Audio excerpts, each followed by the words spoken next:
You, John Fitzgerald Kennedy, do solemnly swear. I, John Fitzgerald Kennedy, do solemnly swear. That you will faithfully execute the office of President of the United States. That I will faithfully execute the office of President of the United States. And will, to the best of your ability. And will, to the best of my ability. Preserve, protect, and defend the Constitution of the United States. Preserve, protect, and defend the Constitution of the United States. So help you God. So help me God.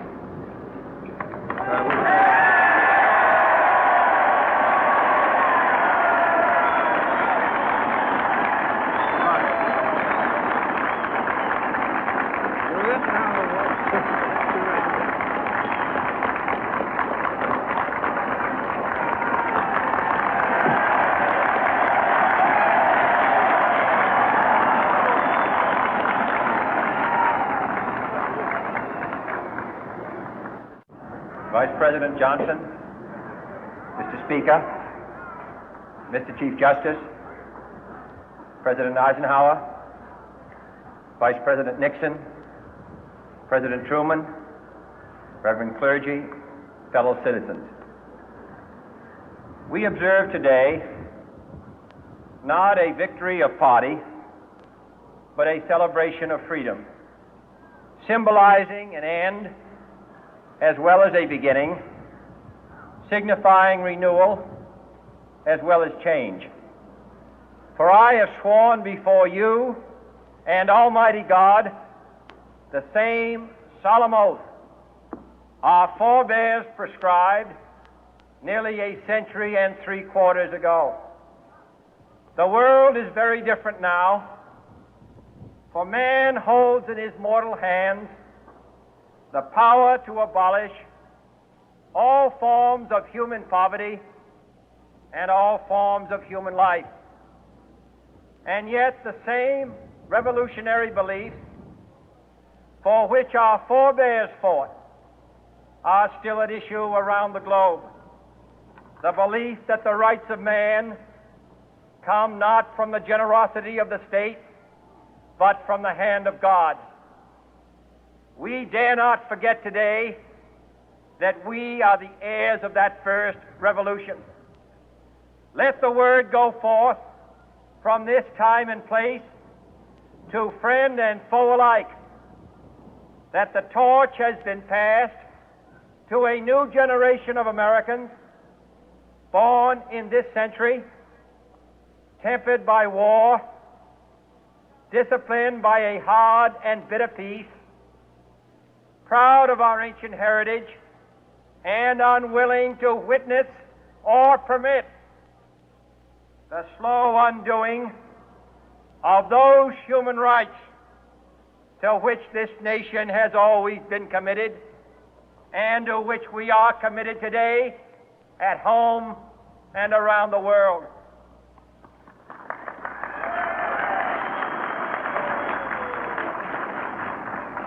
Let every nation know, whether it wishes us well or ill, that we shall pay any price, bear any burden, meet any hardship, support any friend, oppose any foe to assure the survival and the success of liberty.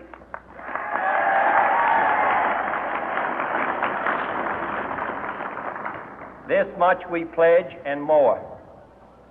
To those old allies whose cultural and spiritual origins we share, we pledge the loyalty of faithful friends. United, there is little we cannot do in a host of cooperative ventures. Divided, there is little we can do, for we dare not meet a powerful challenge at odds and split asunder. To those new states whom we welcome to the ranks of the free, we pledge our word that one form of colonial control shall not have passed away, merely to be replaced by a far more iron tyranny. We shall not always expect to find them supporting our view, but we shall always hope to find them strongly supporting their own freedom, and to remember that in the past, those who foolishly sought power by riding the back of the tiger ended up inside.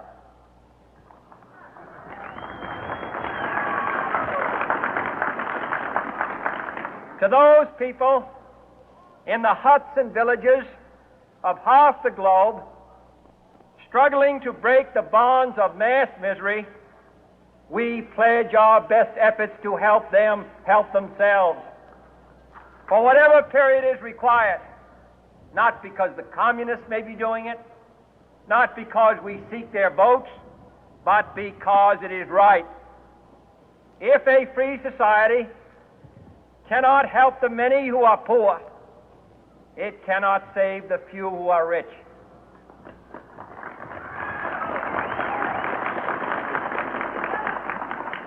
To our sister republics south of our border, we offer a special pledge to convert our good words into good deeds, in a new alliance for progress, to assist free men and free governments in casting off the chains of poverty. But this peaceful revolution of hope cannot become the prey of hostile powers. Let all our neighbors know that we shall join with them to oppose aggression or subversion anywhere in the Americas.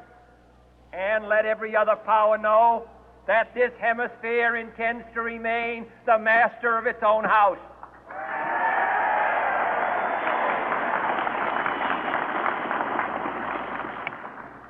To that World Assembly of Sovereign States, the United Nations, our last best hope, in an age where the instruments of war have far outpaced the instruments of peace, we renew our pledge of support to prevent it from becoming merely a forum for invective, to strengthen its shield of the new and the weak, and to enlarge the area in which its writ may run.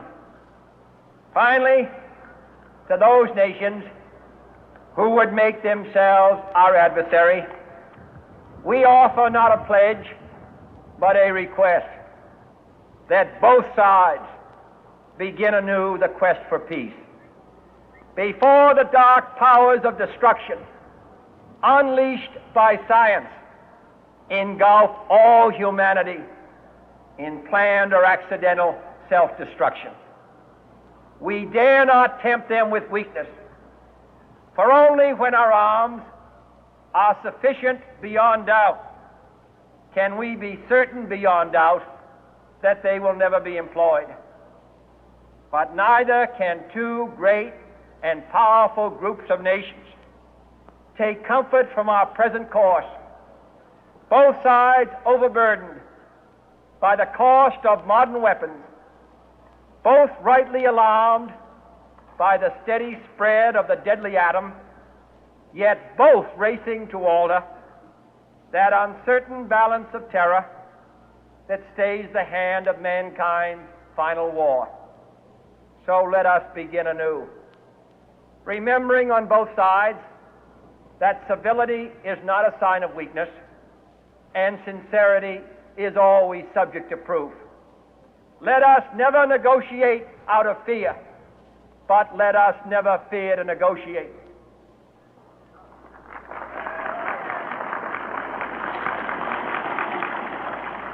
Let both sides explore what problems unite us, instead of belaboring those problems which divide us.